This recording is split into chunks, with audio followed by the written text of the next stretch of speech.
have a quorum. Okay, I'm all set. All right. Good evening. It's Tuesday, June 11th, 2024. This is the Stoughton City Council meeting, and the first order of business would be the roll call. Okay, Johnson.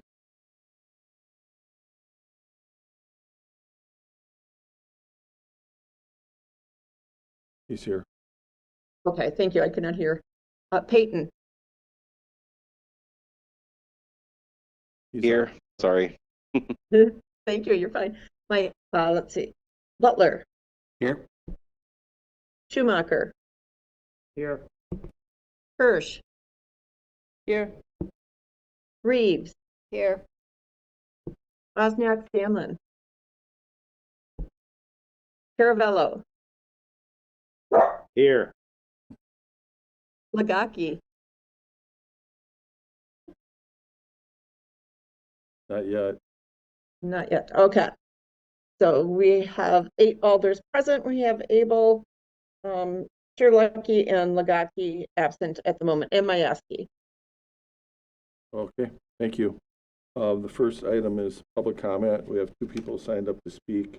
The first one's Randy. He signed up online, and you can just introduce yourself, name, address, and then you get 3 minutes. Very good. Thank you, Mayor. Randy Udell, and I'm from Fitchburg, 2905 Walnut Wood Court. First of all, thank you for allowing me to speak before this body. I am running for the Wisconsin State Assembly, District 47. That is the new District 47. The governor signed into law under fair maps about 2 months ago. I'm currently on the Board of Supervisors representing Fitchburg, District 33. And I serve on several committees, or 2 committees, the Public Works and Transportation, along with your supervisor, Mike Engelberger. And I was recently appointed as well to the Broadband Task Force. Prior to that, I was on the Fitchburg City Council for 2 terms, Chair of Finance for 3 of the 4 years, and the Ag and Rural Committee 4 years, Plan Commission for 2, and I was also Council President for two terms. I really wanted to stop in, introduce myself, explain or mention some of my experience, and hope that you'll give me an opportunity to sit down with you one-on-one and have a good one-on-one conversation after this meeting. Not necessarily this evening, but at a time that's convenient for you. There is an opponent.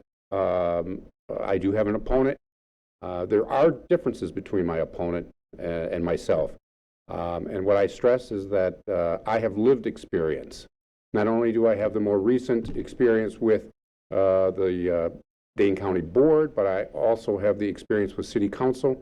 But I'm also retired from AT&T, and I'm a retired network engineer responsible for South Central Wisconsin, Oshkosh, Madison, Beloit, Janesville. So it's a large area, and I've managed people within my career. All of that I mentioned to you because I believe those are all necessary skills to take to the Wisconsin Assembly. But I'm really stressing the fact that I really would like to focus in on the part of budgets and fiscal responsibility. I think that's very important to take to the legislature. In addition to my experiences of what I've already mentioned, I'm also the treasurer of the Democratic Party of Wisconsin. The Assembly is a partisan office. I generally do not bring that up in a council meeting, and so I would be hesitant to bring it up here as well. But the point is, I manage up to a $40 million budget with the Democratic Party of Wisconsin. And I think that's very important to bring and raise to the residents of any community. Fiscal responsibility is, in my mind, a necessity to take to the Wisconsin State Assembly. One important issue that continues to come up is broadband. Broadband internet is lacking in the ag and rural area. I have visited a number of town boards surrounding Stoughton, along with in Fitchburg. We have a large rural area that is still without broadband. There is money at the Dane County level. The governor has provided funding. Tammy Baldwin and President Biden have provided money at the federal level. And I believe we can move that and build that infrastructure so that students do not have to go to a fast food restaurant to do their homework or sit outside of a library after it closes. Businesses, farmers are businesses. They need fiber as well. That's one important issue that I plan to focus in on once I'm elected to the Assembly. There's also childcare. Childcare counts. That needs to have funding and move forward. It's important to families within our community. And one other important issue is Medicaid expansion. There's still $1.6 billion that the current legislature has not accepted, and we are one of 10 states that are still have not accepted that money. And I will fight to bring that money to the state of Wisconsin. Women's reproductive freedom is on the table as well.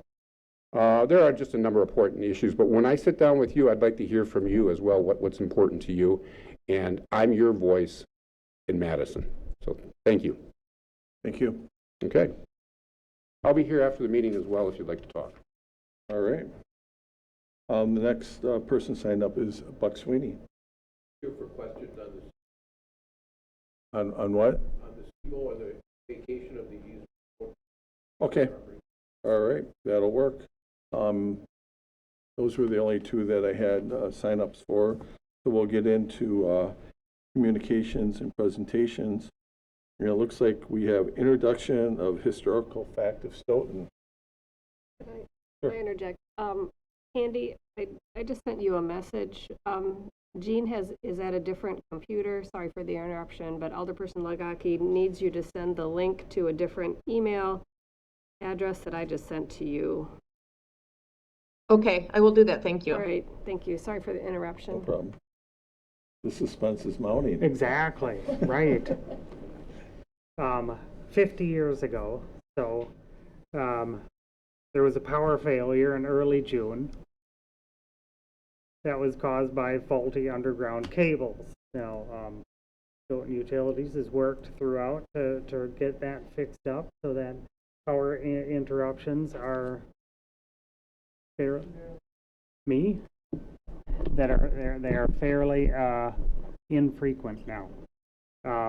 Another one at that time was that the gasoline, the energy crisis, gasoline was rationed in the 3 gas stations that were available in Stoughton at the time.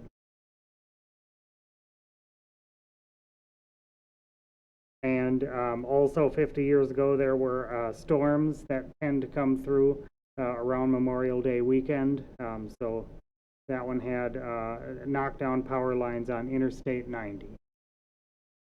That's it for All history. right. There's not going to be an exam on any of this, is there? There is. At the end of the year, we're going to figure out. Right. All right. Is this going to be the Stoughton Trivia Hour with Brett on a monthly basis? Just more historical bits on there. I'll start to get, I want to get with Director Ramsey and the Historical Society and get some more like building facts and things like that, companies and things. So just to bring little bits of history forward each time. Cool. What are we going to call it? Brett's Bits or? Brett's history bits. There you go. Say that fast a few times. Right. I would steer away from that name. All right. In your packet, you'll see the 2024 Miss Poppy Proclamation, and I had the pleasure of meeting the recipient of that at the Memorial Day Parade. So we have a proclamation to honor that, and that typically I meet with the Poppy person as well as the Legion, and we had a great day at the Memorial Day Parade. I saw Alderperson Jensen there once again, and it's just a great community event. If you ever have an opportunity to go, if you haven't gone, I'd really highly recommend you go. It's really quite a sobering experience, but it also is an opportunity to honor those that have fallen defending our country. So it's really a great thing, and I think it's important that the Legion does recognize the Miss Poppy. So it's and in you your get packet. to hear the mayor make a short speech. Yeah, very short. you know, I'm just there to do the welcoming, and it's not about me, it's not about politicians, about those that served and the families that are, you know, lost their family members over the years, and some still suffer today because of the effects of what happened as they served and defended our country. So hats off to that group. It was an awesome day. We also had another parade. We had 3 parades in like 3 weeks. And the third one was a fundraiser for the VFW. And that was put on by some of the motorcycle clubs in conjunction with them.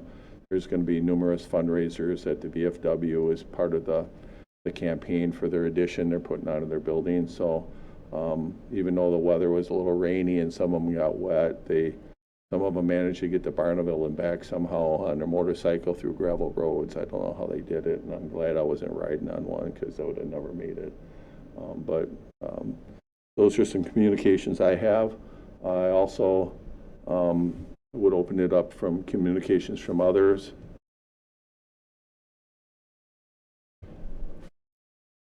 Who wants to go forward? Alderperson Hirsch. Oh, I was just going to remind everybody of our community event, Taste of Stoughton, coming this Saturday. And that Innovation Center, along with, I think, Green Box and Sustainable Stoughton, are going to kind of try out collecting compost, the green compost, the Green Box. So come on down, enjoy yourselves, have good things to eat, all that kind of fun things. All right, thank you. Alderperson Schumacher. Just to add on with the memorial event, I was honored that we had a World War II vet there. Yeah, it's pretty amazing. Alder Lagaki's not tuned in yet, or? Communicating. Okay. I'll just mention, for Jean's sake, they did have an event over the weekend for a Pride event, which was very well attended. They had a cookout. One of our officers provided the food and cooked out, and people just kind of came and went out of Virgin Lake Park. It was a really neat event. Pretty low-keyed, but lots of, you know, positive energy at the park that day. So I don't know if any others were able to make it, but I was able to stop by and beat the rain. Dave? I just wanted to introduce to my left Nicole Marie Hall. She's our new Assistant Finance Director. She's been with us 2 days now. So that's all I had. All right. Any other communications from alders? Okay, hearing none. A consent agenda. We have several items in the consent agenda. I would entertain a motion to approve the consent agenda. So moved. Motion by Reeves. Is there a second? Second. Second by Alderperson Hirsch. Would anybody like anything acted on separately? Hearing none. All in favor say aye. Aye. And any opposed? That motion carries. The next 4 items are all ordinances that are here for a second reading. And the first one is coming from the Finance Committee. That would be Alderperson Schumacher. Yep. This is ordinance 12 of 2024. This amends sections 2-647 through 2-649 of Stoughton Code of Ordinances related to special assessments. So moved. This is a second reading. Second. Alderperson Schumacher. This one brings us more into compliance with the state statutes that were outdated by a bit, just a bit. Okay. Director Ellinger, did you want to elaborate on this one? If you remember, sometime last year, there was a ordinance brought forward in 23 because we had the original ordinance says we need to approve or appoint the city attorney each year. but we weren't doing so. So I had recommended that we just get rid of that ordinance. Council decided to send it back to the Finance Committee with the direction that the city attorney be appointed at the annual or reorganization meeting each year. But then just due to timing of the ordinance being calendar year and the reorg happening on a fiscal year, there was some discrepancies. So this is trying to fix that discrepancy of timing. And I've had the city attorney look at it and make sure everything's appropriate. That's all I wanted to add. I think we went out of order. Yeah, we did. We just discovered that. We'll go back to the other one. Any questions on this one, as long as it's on the floor? We're doing ordinance 12. Can you turn your mic? At least according to the agenda, 11 is the city attorney. Yeah, I know. Yeah, I think we got the numbers reversed somewhere. You Okay. introduced 12, though.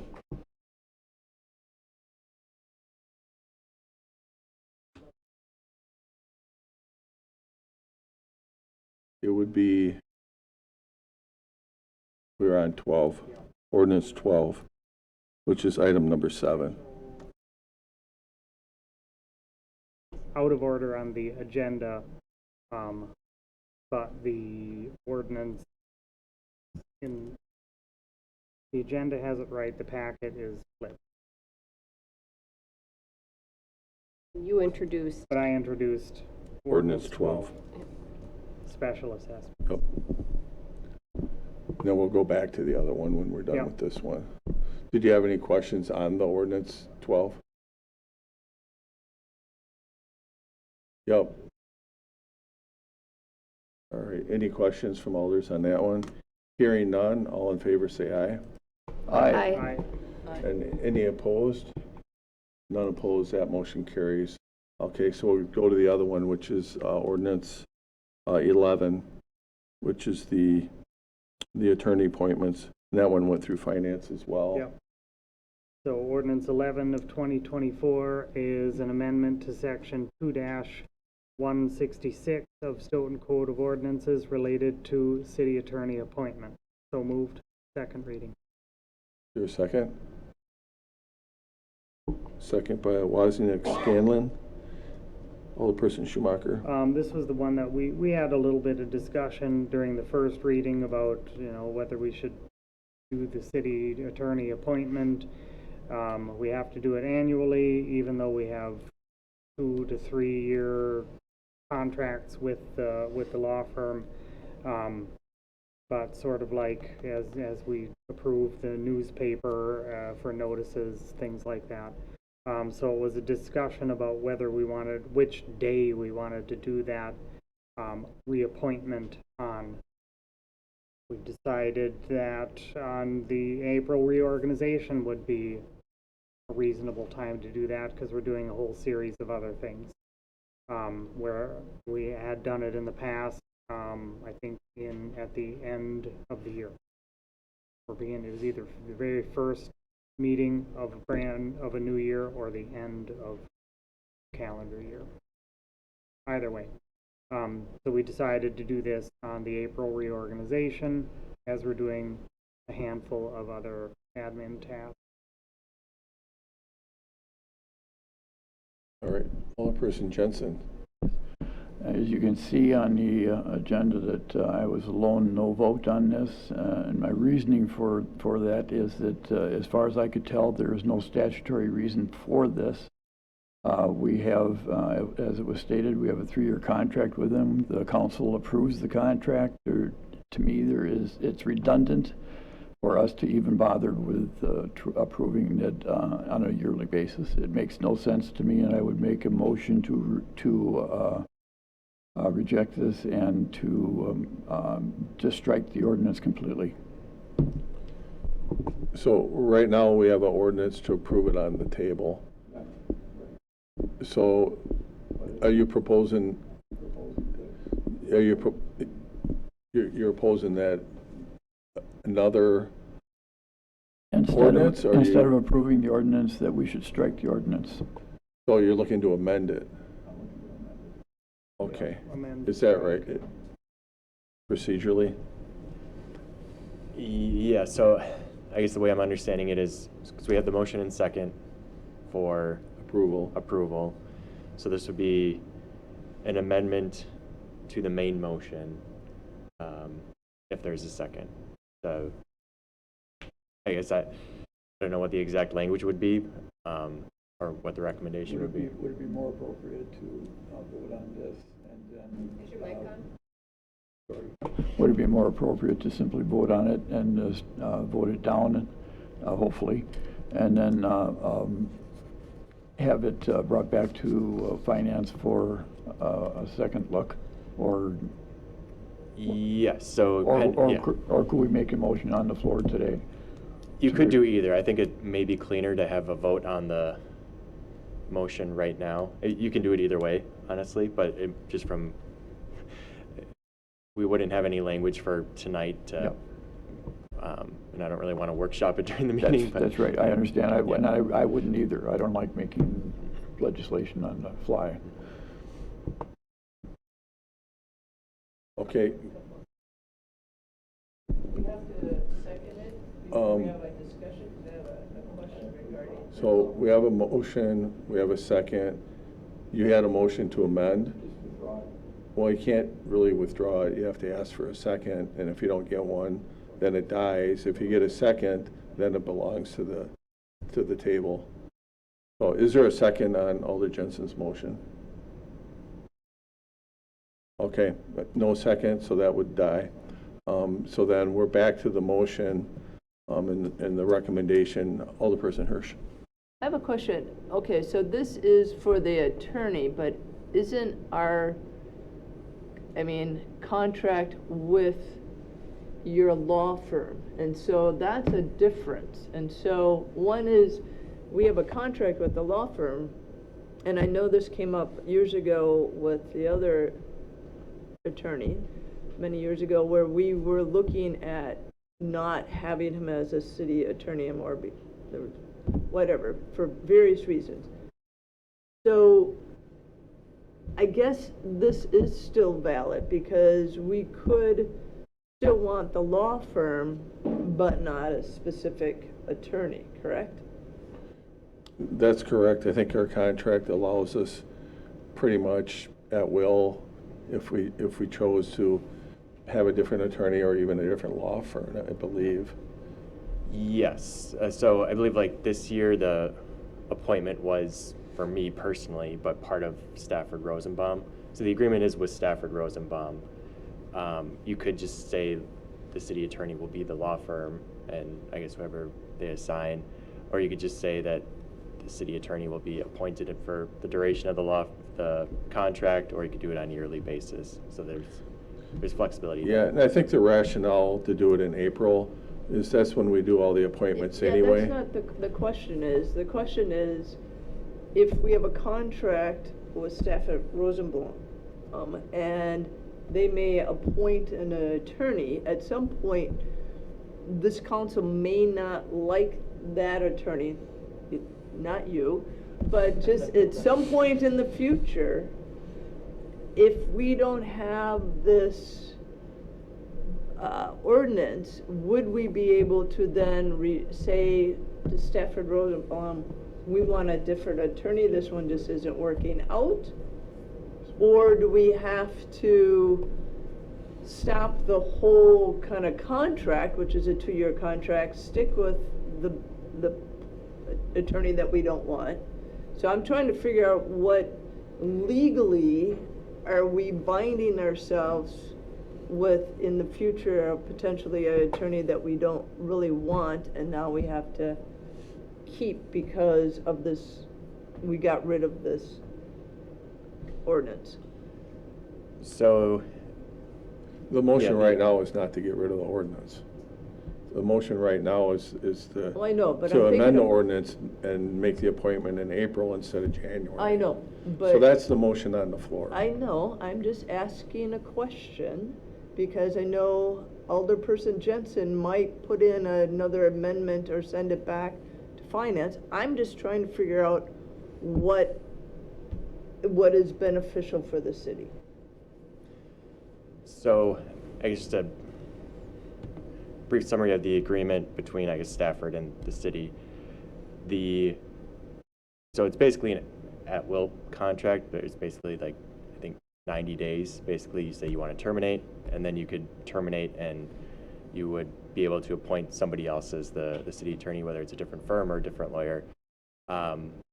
You could also, I don't think, because it's not like an agreement between the city and me. So if the city, I was just using myself as an example, if you decided you still wanted to have Stafford, but you just wanted a different attorney, I think there would be flexibility in there to work within there. The ordinance essentially is, so I guess the statute says you need to appoint a city attorney, whether it's an in-house employee or you appoint an individual attorney or a law firm. So if you wanted to change that appointment at any time, it's not like required to be at the organizational meeting to have that appointment done. It's not required to be in January. It basically you just need to make some appointment for who your city attorney is. So when we say that we have a contract with your firm, that's not an ordinance, that's just a budgetary thing. Correct. So we actually need to have a statute to follow the law that we're appointing somebody. Some action by the council to make that Okay. appointment. And I think for us to remember it, it's just easier to remember in April than January, because that's when we do Yeah. all the other appointments. Yeah, I don't really care about that, I just want to make Right. sure that we're, Oh, you will if we forget to put it on the agenda. If I can ask a follow-up, well, that's not my problem, and it's those two. if I can ask a follow-up specifically to what you just said, does the state statute require that appointment to occur annually? No, the statute just says you make the appointment. So it doesn't require you do it annually or at any specific time, just that you've got some action that appoints the person, because they're technically an officer of the city. So to have that formal process, formal approval. So Rick, if I got this right now, then I misunderstood what you were saying before. You're saying that we need to make the appointment? It I doesn't don't have to see be any- yet. There's no Yeah. statutory reason to make it, though, is there? The only requirement is that you take some action to appoint a city Okay, attorney. that makes a difference then. Yeah. We're fine. Okay. All right, anything else? Hearing none, all in favor of the motion, say aye. Aye. And any opposed? And that motion carries. Next item is ordinance 13, and that one is coming from Public Works. And now I'm trying to remember who the vice chair of Public Works is. I believe it's a citizen member. Okay, can you introduce it for me, please? Sure.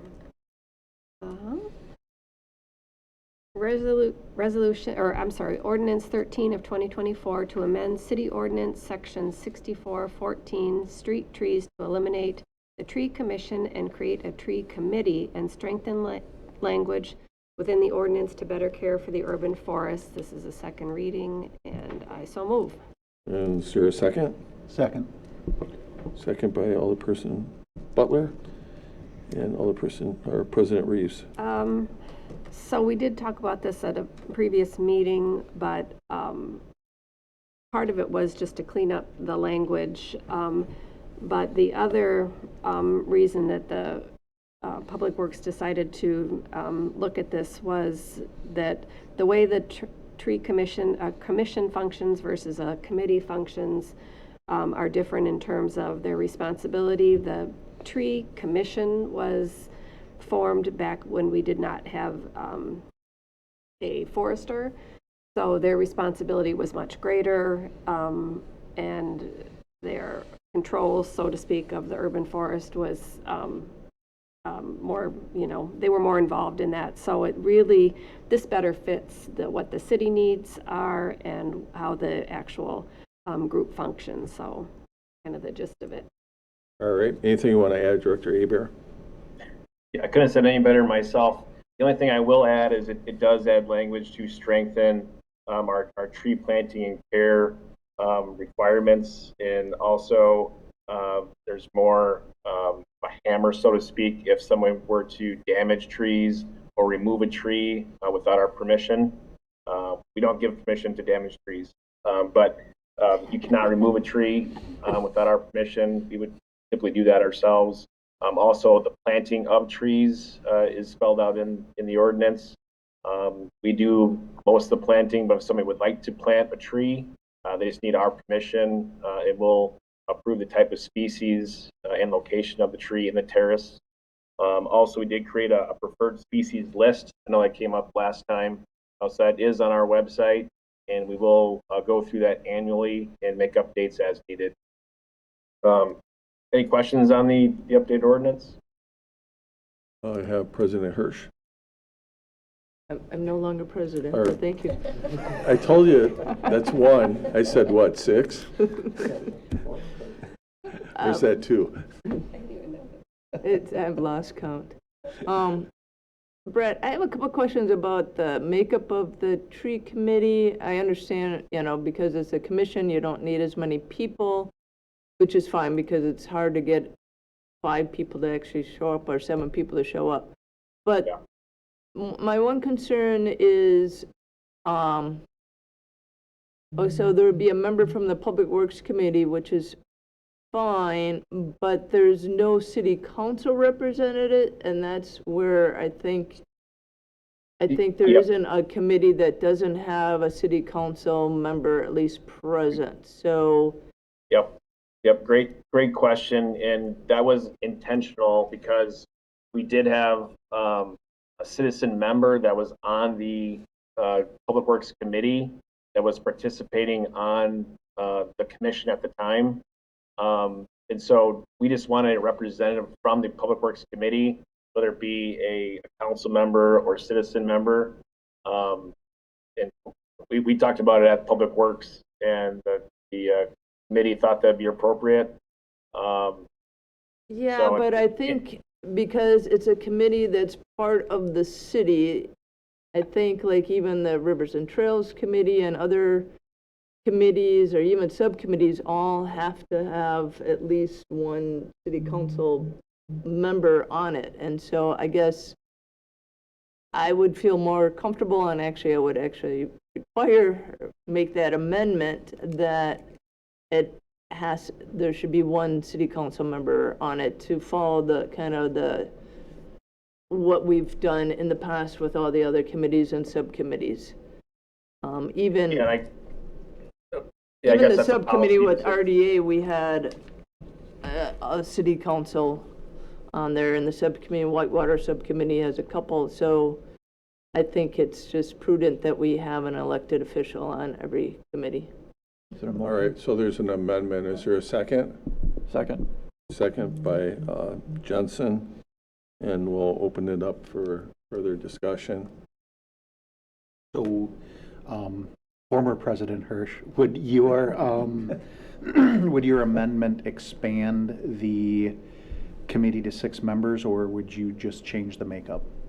I would just change makeup. Maybe the Public Works Committee person is, also the same person on there. But I mean, it has to go along with, we're all busy people and what fits people's schedules too. So I don't know Brett, is there a reason that it has to be on a Public Works Committee? I mean, I know you were. I think the idea was that they would be advisory to the Public Works Committee, and so the things that they may come up with at the tree committee would go to the Public Works Committee to take action on those items, then go to the council, because the tree committee can't take things to the council, so they have to report to some Right. other committee. So Right. that's the rationale. Yeah, and I think the other part of it is we have somebody on the Public Works Committee that would like to serve on the tree commission that is very, very qualified. I would argue that that person may know more about trees than some council members. So having somebody on there with expertise, I think, is really important. Not that others on the Well, but committee then, don't. There's no saying that that person can't be on both. I mean, and have a council member. I mean, right now you have this person. In the future, you might not, but you still should have a representative of city council on the Well, I think committee. the ordinance gives us the flexibility to do a council member or a citizen member, whoever is willing and able and is qualified to do it, so. It does, and it was really to have a larger pool, so instead of just the 4 alders, it would boost that to 6 potential candidates to be appointed to the tree committee. So that was also part of the rationale, is to have a larger pool of knowledge to tap into. But you already have 3 citizen members, so it might be all citizen members and a city forester without any council representation. True, and that person does sit on the Public Works Committee, and they would bring information to the committee from the committee from the tree committee to the Public Works Committee. That's fine, but they're still not an elected official. Yep, understood. And so that's more of a policy decision, I guess, Yeah. for you guys to decide on. And I had Alderperson Payton. Thank you, Mayor. Sorry, I'm still getting over a little. While I understand the merit of Councilperson Hirsch, her point, I believe that the Public Works Committee's oversight should be enough. I don't think necessarily we need to have an alderperson on a subcommittee, essentially, in lack of name. I think that this committee can operate and then reports to Public Works and doesn't have authority to do anything other than what Public Works authorizes. So there is that oversight. There is that ability for someone who was elected to finalize any action that would be representing the council or the city. And I think that more people who are invested and have the knowledge that might be good for this committee should then be open to participating in the committee, and having an extra council person on there also may kind of muddy the water a little bit. So I would not be in favor of adding a council member to this committee. All right, Alderperson Sherlucky. Thanks. My question would be, it sounds like this is more of a subcommittee anyway versus a full-fledged committee. If it was a full-fledged committee that answers directly to the council versus to another committee, I think we absolutely need a elected official on there.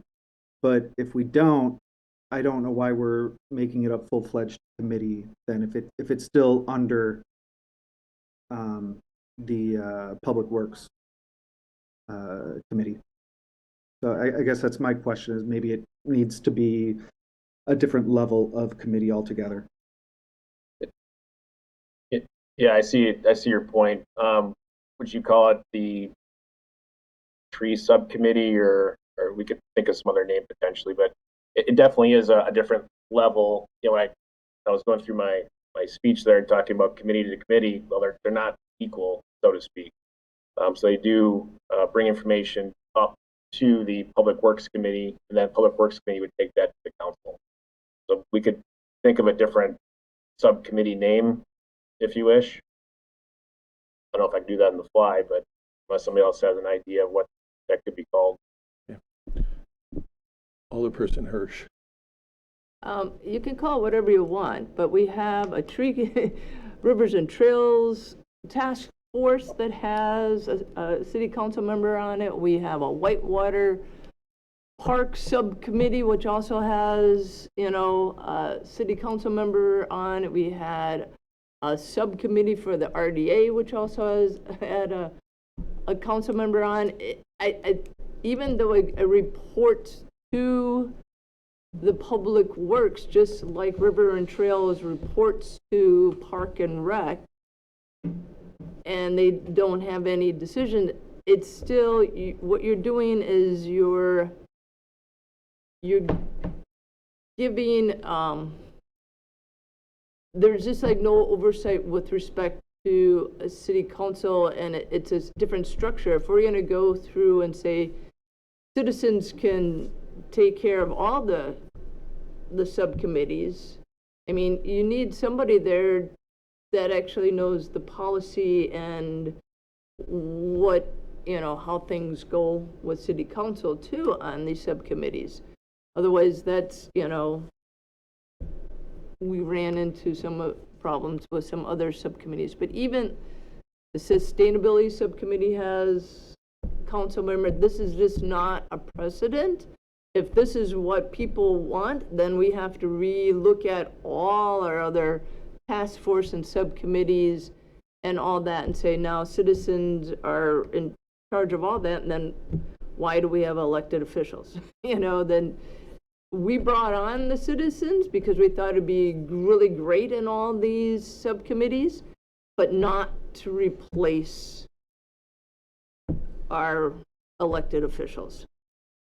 And so I just want to, I understand where you're going for this one instance, and I'm looking at the broader policy of all our other things. If you say we don't need any council members on this committee, then we need to start looking at all the other committees and subcommittees and figure out the broader of how this elected body wants our committees and subcommittees to be, who's on the members.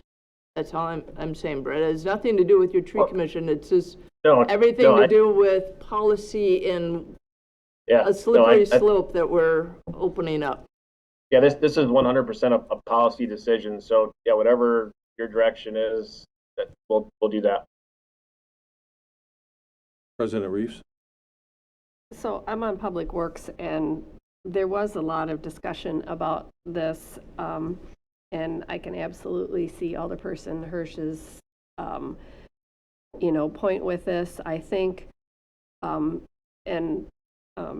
think, let's see, Alderperson Wozniak-Scanlon, you're on Public Works, right? And I don't remember at what point we started talking about this, but one of the concerns was council, you were having difficulty getting a quorum, if I remember right, Director Hebert, but including a council person who was willing to serve. So I think in some ways it was a little bit of process of elimination, because this person who is on the tree commission is extraordinarily competent and very willing to serve. But given that, I think I'd hate to reduce the number of people on the committee, but maybe we need to go back and have a discussion a little bit on Public Works and just kind of work through some of these details, because we also can't set up a committee based on the fact, as you said, that we have this one person who's very competent, but that may not always be the case as a citizen member, plus there's the oversight. So I guess I don't know if I'm out of line, but to make the motion to send it back to committee for conversation.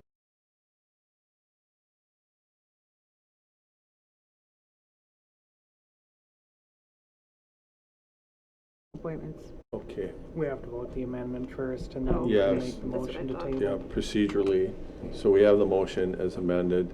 My understanding is the amendment would be to, instead of having a citizen member serve as the committee, the citizen member from the Public Works Committee serve as a tree committee member, have that be a council member. So that's the amendment. All in favor of the amendment, say aye. Well, if it's going to go back, I mean, I'll say, well, she's not tabling it. What's that? We have to vote on the We gotta amendment. vote the amendment. So all in favor of the amendment? I'll say aye, just for, Okay. 2 ayes? And then all opposed to the amendment? No. Nay. Okay, so the amendment fails. That takes us back to the motion as it came here. And are you proposing that? Yeah, I guess I feel like we need to maybe tidy this up a little bit in Public Works and think about the big picture. So I would recommend that we send it back to committee to have a conversation to make sure we get it right. Okay, Second the motion. A motion and a second by Schumacher. Any discussion about having it go back to the committee? All in favor, say aye. Aye. And any opposed? All right, that motion carries. That'll be coming back at some point. Ordinance 14 comes from Public Safety. That's the second reading. Alderperson Jensen. Thank you. It's ordinance 14, 2024, second reading. Ordinance opting out of alcohol extended closing hours, and I would move for approval. Your second? Second. Second by Hirsch. Alderperson Jensen. Yeah, it's something that we were given the option to opt out of, and the Public Safety Committee felt very strongly that we should do exactly that.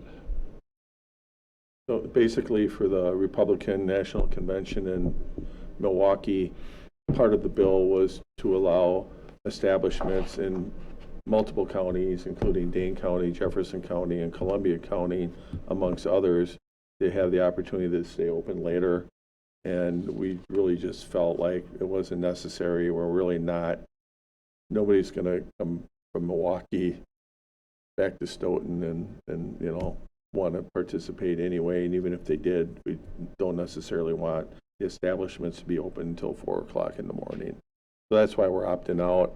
I know there was an email that went out earlier in the week about the rationale behind it. And I think, you know, for those counties that are closer to Milwaukee, it may make sense, but for us, I don't think it does. Anything you want to add, Rick, since you brought it to our attention? So basically, it's strictly a policy call for the city to make. The presumption, if you don't do any action during the Republican National Convention, closing hours will be 4 a.m. If you pass this ordinance, basically it's status quo. Closing hours would remain 2 a.m. during the week of the Republican National Convention. Any questions or comments? Hearing none, all in favor of the motion say aye. Aye. And any opposed? That motion carries. R89 is coming from Finance. Alderperson Schumacher. All right, you get to listen to me for a couple more of them. This is R89 2024, resolution to amend the 2024 adopted budget for Park Development Fund. So moved. Is there a second? Second. Second by Butler. Alderperson Schumacher. The adopted budget didn't include any monies in there for the Eggleston's Woods Park. So this is adding money into that. Coming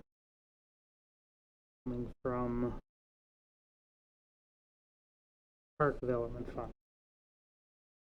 Yeah, and I would just add that we did receive the final park impact fee check for the second apartment complex that's going up there on the east side of 51, which is the Eggleston Wood Park. So we have collected all the impact fees that we would be using toward this equipment. Any questions or comments on this one? Hearing none, all in favor of the motion say aye. Aye. And any opposed? All right, that motion carries. R90, Alder Schumacher. This is R90 2024, resolution to amended and restated agreement to undertake development in tax increment district number 6. So moved. Is there a second? Second. Second by President Reeves, Alderperson Schumacher. This is related to the Emmy-Roth solar project. We've been through a bunch of this already. Yeah, and I think, Dave, maybe you can elaborate, but I think they're looking for us to release some funds so they can get started. Is that the gist of this one? Correct. Their vendor gave them a more compact schedule for when the installation's going to occur, and they would anticipate being negative in cash in July unless, related to this project, unless we accelerated our payment schedule. For us, the debt issue 2024A is anticipated to give us the cash July 16th or thereabouts, so we'd have the money anyway. So we wanted to be a good partner to them, which is why we proposed the accelerated payment schedule to them. City attorney added in appropriate language that they still had to give deliverables showing that they've paid out costs, though. Rick, is there anything you wanted to add? Just briefly, so the terms that Mr. Eilinger just mentioned, basically they have to show that they've spent at least that much before they're released the amounts.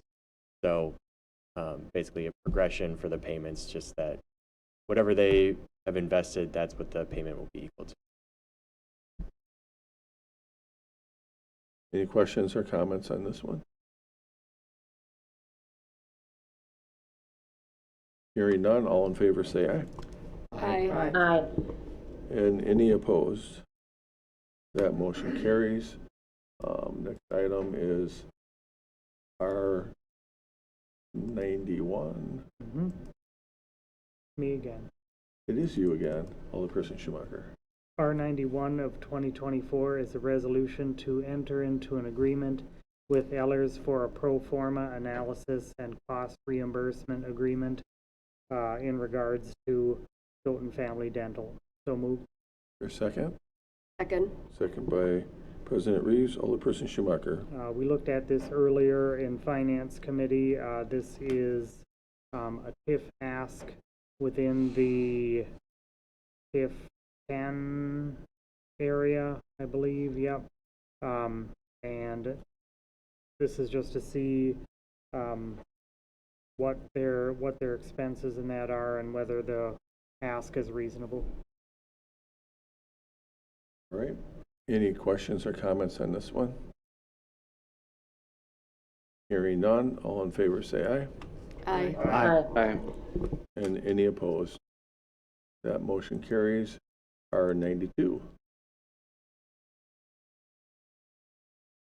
This one here is, it's not you, believe it or not. I'll let City Attorney kind of walk us through where we're at on this one. We've had multiple conversations, so where are we at today? Yes, so this is in relation to Ridge Street. So there was a petition to discontinue Ridge Street through the Debo property. In exchange for discontinuing, the owners would dedicate certain land adjacent to Cooper's Causeway, which would become right-of-way, which the city's plan would be to construct a pedestrian pathway along Cooper's Causeway. The owners would also dedicate an outlot across the street from Cooper's Causeway that is basically, I don't know if it's all wetland, but it's a lot of nature escape area along the river. So there was initially a resolution passed to discontinue subject to conditions of them providing or conveying that land. The first deadline, and they also had to get a DNR permit for the city to do the fill for the fill wetland for the Cooper's Causeway Trail. So there were some issues with the permit a few months ago, so there was a resolution passed to extend the deadline. In the interim, we've been working, so they obtained the DNR permit for the wetland fill. They also obtained the land clearance permits for the tree clearance that was going on prior. So they've gotten the permits that are needed. As we were working through some of the conveyances, there were some environmental issues we had to work through for the site that would be, or the trailway that would be dedicated to the city, but we've resolved those and comfortable now. So basically the only thing we have left to do is just convey the property. So kind of the cleanest way to do that is through a CSM. So the original resolution talked about doing a conveyance through a deed and through obtaining title insurance. Because of the sort of complex nature of the legal descriptions, sort of the easiest way is just to do a CSM that on the CSM it dedicates these areas directly to the city. So the Debo, the current owner, is working on putting the CSM together, but it would still have to go through Plan Commission and then come back to the city. So the deadline is at the end of this week to complete all of those items. So this resolution would extend it another month just so that they could go through the CSM process and get all the property conveyed to the city. So, like I said, they've gotten their DNR permits, they've gotten the city permits for the land clearances. The only things that are left to check off are just conveying the property. All right. Any questions for city attorney? We also have the attorney representing the landowners here as well, if you have any questions for him. I have a question. So if we do a CSM, does that require a zoning change? No, I don't believe so. Like the CSM would just be, like on the CSM it would just say dedicated directly to the city. Is what? Well, the notation would be like something along the lines of right of way for the Cooper's Causeway, and Okay. then The only reason I asked that, because if it did, we'd have to have a public hearing. Yeah. So I would want to make sure that we would have time to notice it if that was required, but it doesn't sound like it is. I don't think a public hearing is required, but because Plan Commission is the 11th, we could double check to make sure, but we could get the notices in. I could ask the other attorney and see if they agree on it. But I don't think a rezone is necessary. No? Okay, thank you. So any questions from council members on this one? So So this is just to extend the deadline. yes, Okay. Correct. a month. I was The looking other- for when the deadline is extended to. I believe it was July. Let's see. Is that the July 12th date? Correct. Yeah, I was trying to figure out where that is. Okay.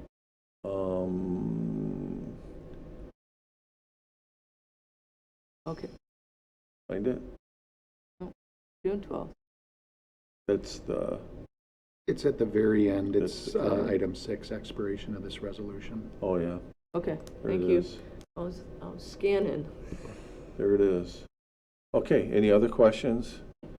Otherwise, I guess I'd be looking for a motion for the resolution. So moved. Motion by Hirsch, is there a second? Second. Second by Jensen. Any discussion? Hearing none, all in favor say aye. Aye. Aye. And any opposed? All right, that motion carries. And then the last item is agreement to impose restrictive covenant on the North Municipal Lot to remain a public parking lot. And this one here, we've had multiple conversations about, and we do have an opportunity to go into closed session if need be, and I would leave it up to the city attorney to advise us if that's necessary initially. Can you give us an update? Yes. So there was an agreement sent out to all of you, that a clean agreement and one showing sort of the revisions since the last time around. I guess a couple notes. One, it still is for a 30-year period. The developers did provide a letter from their bank saying their loan would be amortized over 30 years. So I know there was some discussion on the amount of years. And the number of stalls, I guess, that was another point of discussion. That's at 60. The developer hasn't provided a specific number, or I guess like their bank hasn't provided a specific justification for a number, but the developer said they'll agree to 60. The bank is more or less just saying that they need a sufficient number of stalls from that parking lot to provide them the financing for the deal. So we can go into closed session to discuss some of the changes and some of the things that, well, I guess the other issue was the developer was not willing to agree to the restriction on conveying the property. So we had requested that they would need to get city approval before they could convey their property. The developer was not willing to agree to that, basically because their bank would require them to, if they were to go bankrupt, their bank would take over the property, so they just wouldn't be able, they're not in a position to agree to that.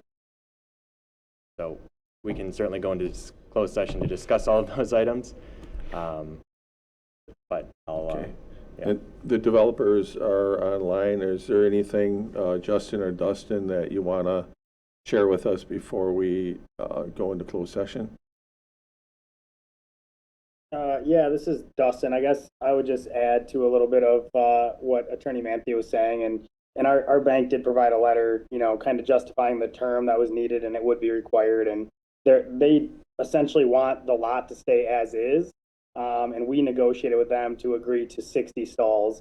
There's no real magic number, as Attorney Manthe suggested, but really their goal is they're happy with the parking as is now. It's sufficient. They don't want to see that lot be developed, which was really the biggest thing that they were looking for. But we wanted to make sure that you guys and future councils had flexibility around the amount of stalls. So I think by our count, there's 85 stalls there now. You'd have 25 stalls to put EV charging on, to increase the aesthetics with new trees, etc. But the main use of the lot would be public parking as currently used. And the one other thing I would add is we did add language in there about basically if there are conditions beyond the city's control that would require you to reduce the size of the lot below 60. There's flexibility built in. So, you know, let's say that the federal government takes control of a portion of the lot or something like that, where basically there is flexibility where if it's just not possible to place 60 stalls there, we would do a recalculation. Yeah, and I guess the final thing I would add is we really did try to take as much guidance from the council and from what we heard at the kind of open meetings and be as flexible as possible while still adhering to kind of what the banks are requiring of us. So I just hope that that's relayed as well. All right. Thanks for being on the Zoom meeting. Anything else before we consider going into closed session? If not, who would like the honors of reading the language to go into closed session? I'm used to it, so I'll make the motion to move into closed session per state statute 19.85, paren 1, paren E, deliberating or negotiating purchasing of public properties, investing of public funds, or conducting other specified public business whenever competitive or bargaining reasons require a closed session. We may reconvene in open session to discuss and take action in the closed session. So moved. Here a second? Second. Was that Alderperson Legaki was the second? It All right. was. And we're going to need a roll call vote, Candy.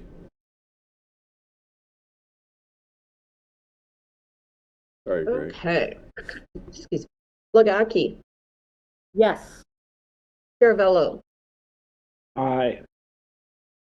Bosniak Scanlon.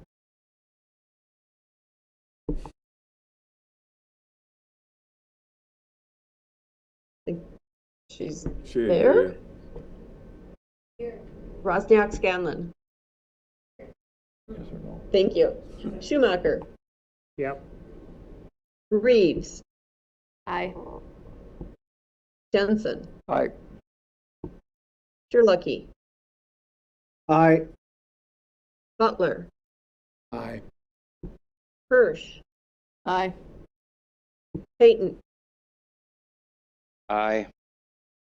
Okay, we have 10 alders in favor. All right, we'll take a few minute break and then we'll reconvene in closed session.